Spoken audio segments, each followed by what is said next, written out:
Taxi driver episode 11 के start में जिन्नू हाना को कहता है कि सभी प्रोसिक्यूटर्स को क्रिमिनल्स के इंटरव्यू लेने हैं और तुम्हें ओ चोलयंग का इंटरव्यू लेना है, जिसने बहुत सारे लोगों का मर्डर ही नहीं किया पर उनकी बॉडी को काट कर उसने खा भी लिया। हाना और मिनो चोलयंग का इंटरव्यू लेने जाते हैं और चोलयंग कहता है कि मुझे पता है कि विक्टिम्स के फैमिली ने और विक्टिम्स ने मुझे माफ कर दिया है। तो हाना बोलती है तुम्हें कैसे पता है? तो चोलयंग बताता है कि मैंने उन्हें डायरेक्टली हथौड़े से मारा। जो लोग मर्डर चाकू से करते हैं वो सबसे ज्यादा दुष्ट होते हैं क्योंकि वो बहुत धीमी डेथ होती है। मैंने तो उन्हें डायरेक्टली बिना टॉर्चर किए मार ही डाला और इसके लिए मुझे भगवान ने भी माफ कर दिया।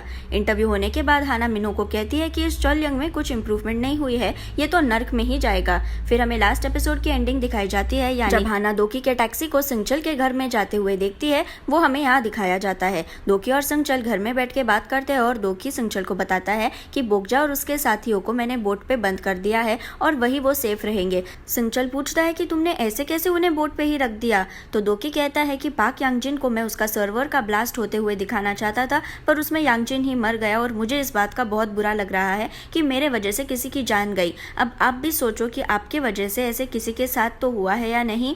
दोकी जाने के बाद सिंचल सोचता है कि उसने भी दोचल को टॉर्चर ही किया था बंद करके, पर उसका सोचना बंद होता है जब कोई उसकी डोरबेल बजाता है। सिंचल दरवाजा खोलता है पर कोई वहां नहीं होता है। अगले दिन जिन्नू के ऑफिस में प्रोसिक्यूटर्स की मीटिंग होती है और जिन्नू बोलता है कि यहाँ वोल्गोकदोंग की केस कौन लेगा। तो एक प्रोसिक्यूटर कहता है कि वो बहुत अजीब केस है, उसमें मर्डर तो हुआ है पर बॉडी गायब है और ये केस हाना को दी जाती है सॉल्व करने के लिए।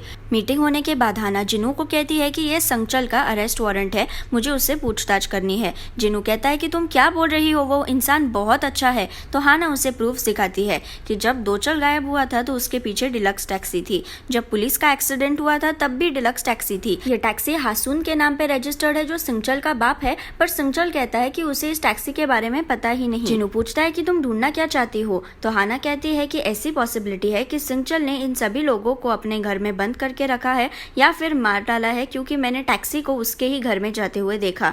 जिन्नू कहता है कि बहुत ज्यादा हो रहा है ये सब, पर उसे भी याद आता है कि कैसे दोकी का आईडी कार्ड यांगजिन के फार्म हाउस पे था। तो वो हाना को कहता है कि ओके मैं तुम्हें वारंट दे देता हूँ, पर अगर तुम्हें इसमें से कुछ नहीं मिला तो मैं जैसे कहूंगा वैसे ही तुम्हें आगे से करना होगा। दोपहर में सिंचल और जिन्नू लंच पे मिलते हैं और सिंचल पूछता है कि तुम आज ट्रीट कैसे दे रहे हो, सच बताओ क्या हुआ। तो जिन्नू कहता है कि मैं कहाँ से स्टार्ट करूँ, समझ नहीं आ रहा, पर तुम्हारे टैक्सी कंपनी में काम करने वाला दोकी हमेशा क्राइम साइट पे होता है, तुम्हें थोड़ी पता होगा कि वो टैक्सी के साथ क्या करता है।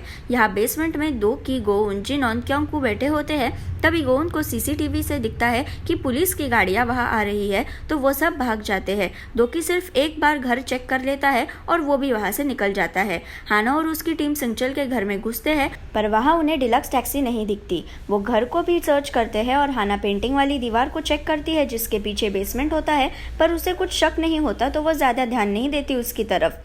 यहाँ सिंचल जिन्नू पे चिल्लाता है कि तुम मुझे क्रिमिनल समझते हो। तो जिन्नू कहता है कि नहीं, मैं तुम पे ट्रस्ट करता हूँ पर मुझे दोकी पर विश्वास नहीं है, इसलिए तलाशी हो रही है। हाना को कोई भी सबूत नहीं मिलता और वो बाहर आती है जहाँ दोकी, जिनोन क्योंकू और गोउन खड़े होते हैं। वो सिर्फ उनकी तरफ देख के अपने कार में बैठ के चली जाती है। सिंचल के घर से कलेक्ट किए हुए फिंगरप्रिंट्स वो लैब में देती है तो लैब वाला उसे कहता है कि एक भी सिंचल के घर में मिला हुआ फिंगरप्रिंट क्रिमिनल से मैच नहीं हो रहा। दोकी, गोउन, क्योंकू, जिनोन, सिंचल डिस्कस करते हैं कि हाना को कैसे पता चला। तो दोकी कहता है कि उसने डिलक्स टैक्सी देख ली। तभी दोकी को हाना का फोन आता है और वो उसे मिलने जाता है। हाना उससे पूछती है कि सच बताओ, दोचल कहाँ है, तुमने उसे टॉर्चर किया है या मार डाला है, बताओ मुझे तुमने उसके साथ क्या किया है। हाना दोकी को कहती है कि तुम कौन होते हो क्रिमिनल्स को पकड़ के सबक सिखाने वाले। तो दोकी कहता है कि तुम्हारे पास है ना वो पावर कि उन्हें अरेस्ट करना है और उन्हें सजा देनी है, तो तुम क्यों नहीं करती वो सब? जब मैं एविडेंस सब मिटा दूंगा तब करोगी। अगर मेरे हाथ में होता तो मैं दोचल ने जो किया उसके लिए उसे अच्छा सबक सिखाता, पर तुम लोग ने क्या किया, उसे 10 साल जेल में रख कर छोड़ दिया कहकर कि उसकी मेंटल हेल्थ अच्छी नहीं है। तुम्हें क्या लगता है तुमने उस फैमिली को जस्टिस दिया? वो कभी भी फिर से नॉर्मल जिंदगी नहीं जी सकेंगे और यही रियलिटी है। हाना कहती है कि मुझे पता है तुम ये सब क्यों कर रहे हो, तुम्हारे माँ के खूनी ने सुसाइड कर लिया इसलिए तुम अपना गुस्सा इन बाकी क्रिमिनल्स पे निकाल रहे हो अपना खुद का बदला लेने के लिए। दोकी कहता है कि कुछ भी बकवास मत करो। तो हाना कहती है कि मुझे तो ऐसे ही लग रहा है तुम अपना बदला किसी और से ले रहे हो। अगले दिन हाना जिन्नू के ऑफिस में जाके सॉरी कहती है कि मुझे कोई सबूत नहीं मिले। जिन्नू कहता है कि अब मैं सिंचल से नजर भी नहीं मिला सकता। तभी उसके ऑफिस में सिंचल आता है और हाना उससे भी माफी मांगती है। तो सिंचल कहता है नहीं नहीं, तुम्हारी कुछ गलती गलती नहीं है इसमें।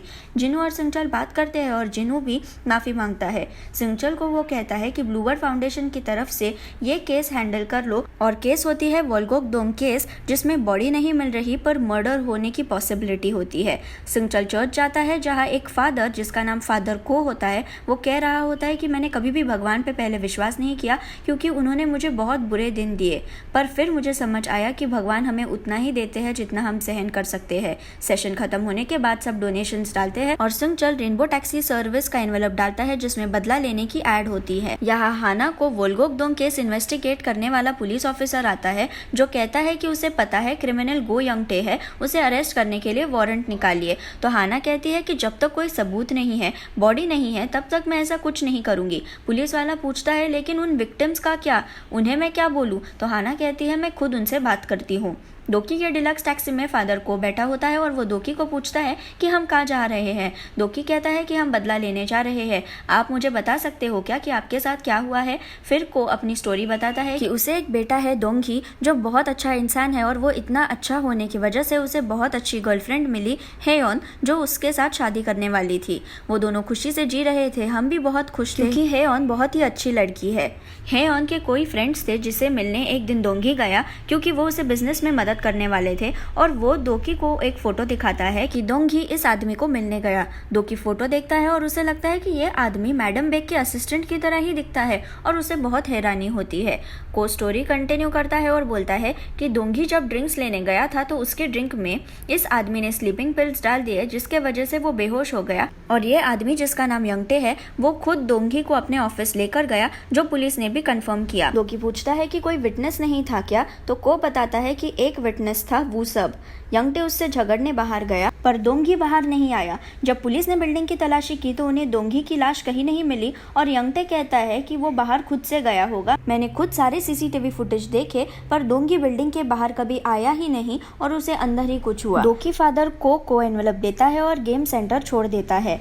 यहाँ हाना फादर गो से मिलने जाती है पर वहाँ उसे गो की बेटी मिलती है जो पूछती है कि आपने मेरे भाई को ढूंढा क्या? तो हाना कहती है नहीं अभी तक। लड़की रोने लगती है और कहती है कि मुझे पता है कि उसे यंगटे ने ही मारा है, मेरे भाई से उसे जलन थी क्योंकि उसकी शादी हेयोन से होने वाली थी जिसे यंगटे लाइक करता था, पर इतनी सी बात पर किसी का खून करना? वो कहती है कि मैं मेरे माँ बाप की तरह नहीं सोचती कि दोंगी जिंदा है पर उसकी बॉडी तो मिलनी चाहिए, और वो हाना के पैर पड़ के रोने लगती है कि प्लीज़ मुझे मदद करो, प्लीज़ मेरे भाई को ढूंढो। यहाँ को गेम सेंटर पे आता है और गेम फेरी उसको रूल्स बताती है और पूछती है कि तुम्हें बदला लेना है या नहीं। तो को थोड़ी देर सोचता है और कहता है कि मेरा बेटा जिंदा है, मैं बदला नहीं ले सकता क्योंकि मुझे पता है दोंगी जिंदा है और वो वापस आ जाएगा, और वो बदला ना लेने का बटन प्रेस कर देता है। बेसमेंट में सब डिस्कस करते हैं कि कैसे फादर को ने बदला लेने का डिसीजन नहीं लिया। तो सिंगचल कहता है कि ऐसी सिचुएशन में उन्हें ब्लूबर्ड फाउंडेशन से मैं ही मदद कर दूंगा। बाकी सब जाने के बाद दोकी सिंगचल को यंगटे की फोटो दिखाकर कहता है कि यही इस केस का सबसे बड़ा सस्पेक्ट है। तो सिंगचल भी शॉक होता है कि ये तो बेक मैडम के असिस्टेंट की तरह ही दिखता है। दोकी कहता है कि आप क्या करोगे अगर आपसे कोई कहेगा कि बेक मैडम से बदला लेना है? तो हाना यहाँ यंगटे से पूछताछ करती है तो वो कहता है कि मैंने कुछ नहीं किया। तो हाना कहती है कि फिर दोंगी कैसे गायब हुआ? तो यंगटे कहता है कि मैं भी उसे शादी नहीं करनी थी। तो हाना बोलती है कि ये तो सिर्फ तुम हेयोन को कन्विंस करने के लिए नहीं बोल रहे हो ना। 4 मार्च को तुम्हें पता चला कि हेयोन की शादी होने वाली है और 5 मार्च को तुमने वो ऑफिस भाड़े पे लिया जहाँ दोंगी गायब हो गया। कहीं ऐसा तो नहीं था कि तुम हेयोन से बहुत प्यार करते थे पर यह प्यार एक तरफा ही था, और जब तुमने सुना कि उसकी शादी हो रही है तो तुमने ये सब प्लान बनाया? यंगटे उठकर चिल्लाता है कि नहीं है ऐसा कुछ। तो मिन्हो उसे बैठने कहता है और फिर वो हाना को कहता है कि मैंने कुछ भी किया हो पर उसका सबूत तो नहीं है तुम्हारे पास, तुम मेरा कुछ भी नहीं बिगाड़ सकती। हाना यंगटे के बाद वो सब का इंटरव्यू लेने वाली होती है जो यंगटे के साथ उस रात पर था जब दोंगी गायब हुआ, पर अभी तक वो आया नहीं होता है। मिन्हो को तभी मेल आता है कि यंगटे के खिलाफ कोई एविडेंस नहीं है तो उसे जेल से बाहर जाने दिया है। यहाँ यंगटे बाहर निकलता है और उसे रिसीव करने के लिए वो सब और बाकी गुंडे आते हैं। वो सब को हाना का फोन आ रहा होता है तो यंगटे पूछता है कि तुमने फिर से पीकर गाड़ी चलाई क्या, कि तुम्हें एक प्रोसिक्यूटर फ़ोन कर रहा है। तो वो सब बोलता है कि ये तुम्हारी वो हाना प्रोसिक्यूटर है। तो यंगटे कहता है कि वो इतनी इरिटेटिंग है ना। वो सब मजाक करके कहता है कि हाँ, तुम्हारे तो लाइफ में किसी भी औरत के साथ अच्छे रिलेशनशिप्स नहीं थे, जैसे कि हेयोन। यंगटे को ये बात सुनकर बहुत गुस्सा आता है।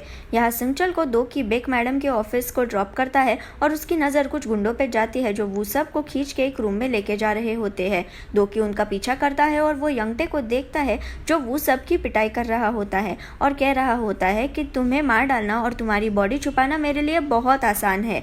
दोकी ये सब देख रहा होता है जब उसके कोई कंधे पे टैप करके पूछता है कि दोकी तुम यहाँ क्या कर रहे हो। दोकी पलट के देखता है, वो शॉक हो जाता है कि बेक मैडम का असिस्टेंट जिसका नाम सुक्टे है वो तो यहाँ खड़ा है, फिर अंदर कौन है। फिर उसे समझ में आ जाता है कि सुक्टे और यंगटे ट्विंस है। बेक को सिंगचल बताता है कि प्रोसिक्यूटर्स एक केस इन्वेस्टिगेट कर रहे हैं जिसमें सस्पेक्ट तुम्हारा ही आदमी है, तो तुम ठीक से काम करो।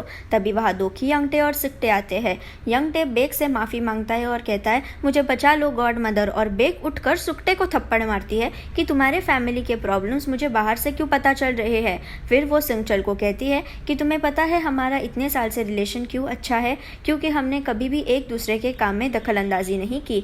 तुम भी मेरे काम में दखलंदाजी मत करो। बाहर आने के बाद सिंगचल दोकी को कहता है कि फादर ने बोला कि बदला नहीं देना है, पर दोंगी का केस हमें देखना चाहिए। तो दोकी कहता है ठीक है, मैं यंगटे पे नज़र रखता हूँ।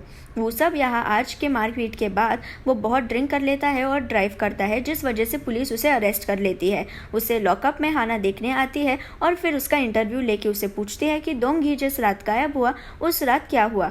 वो सब फिर से कहता है कि मैंने कुछ नहीं देखा, मैं सिर्फ यंगटे को बुलाने गया और फिर हम वहाँ से निकले, प्लीज़ मुझे जेल मत भेजो। तो हाना कहती है अगर तुम्हें जेल नहीं जाना है तो तुम यंगटे से इन्फॉर्मेशन निकालो कि उस रात क्या हुआ जिसके वजह से दोंगी गायब हुआ। वो सब बात मान लेता है और कहता है कि मैं ये करने के लिए तैयार हूँ। उस रात वो सब और यंगटे ड्रिंक करते हैं और वो सब यंगटे को पूछता है कि तुमने दोंगी के साथ क्या किया। तो यंगटे बोलता है कि तुम्हें क्यों जानना है। तो वो सब बोलता है मुझे भी किसी को गायब करवाना है। तो यंगटे उसके कान में कुछ बोलता है और वो सब बहुत घबरा जाता है। ड्रिंक्स लेने के बाद यंगटे बार में ही सो जाता है और वो सब बाहर निकल के हाना को कॉल करता है। मुझे पता चल गया है कि दोंगी के साथ क्या हुआ है, वो बहुत भयानक है, यंगटे इंसान ही नहीं है। वो सब आगे बताने वाला ही होता है, तब उसके सामने उसे सुक्टे दिखता है तो वो पीछे भागने जाता है, पर वहाँ यंगटे खड़ा होता है। वो फ़ोन पे कहता है बचा लो मुझे हाना, बचा लो। वहाँ से भागने के लिए वो सब खिड़की से जंप मार के दौड़ने लगता है और दोनों भाई उसका पीछा करते हैं। हाना ये सब सुन के पुलिस टीम्स को भेजती है वहाँ, और मिन्हो को भी कॉल करके बताती है कि वो सब का सिग्नल एक मार्केट के पास है। मिन्हो कहता है कि मैं पहुँच रहा हूँ वहाँ। हाना भी फिर साइड के लिए निकलती है। यहाँ वो सब सुक्टे से माफ़ी मांगता है कि प्लीज़ मुझे माफ़ कर दो, मैंने कुछ नहीं किया। पर सुक्टे कहता है कि इस बात के लिए अब बहुत देर हो चुकी है और वो सब को मारने जाता है, पर तभी कोई सुक्टे को किक मारता है और वो सबको भागने के लिए कहता है। ये दोकी होता है। सुक्टे और दोकी में फाइट होती है जिसमें वो दोनों एक दूसरे को बहुत पीटते हैं और सुक्टे बड़ा चाकू उठाकर दोकी को मारने वाला होता है, पर पुलिस सायरन सुन के वो दोनों अपने अलग रास्ते चले जाते हैं। वो सब भागते भागते एक सुनसान रास्ते पर आता है और उसे लगता है कि वो अब बच गया है। तभी उसके पैर को यंगटे एक मेटल रॉड से मारता है और कहता है कि भागो, मैं आ रहा हूँ। वो सब भाग के एक फैक्ट्री में जाके छुपता है और यंगटे उसे ढूंढते वक्त पूरा मजा लेता है कि बाहर आओ वो सब, मैं नहीं मारूंगा तुम्हें। वो सब छुप के एक शेल्फ से दूसरे शेल्फ जाता है। यंगटे की आवाज़ ना आने पर वो देखने के लिए अपना सिर बाहर करता है और उसे कोई नजर नहीं आता। फिर वो साइड में देखता है जहाँ यंगटे उसे ही देख रहा होता है। हाना यहाँ मार्केट पहुँचती है और उसे पुलिस बताती है कि हमें एक डेड बॉडी मिली है जिसको बहुत इंजरी हुई है। हाना डेड बॉडी को देखती है और वो जोर जोर से रोने लगती है क्योंकि ये बॉडी मिन्हो की होती है।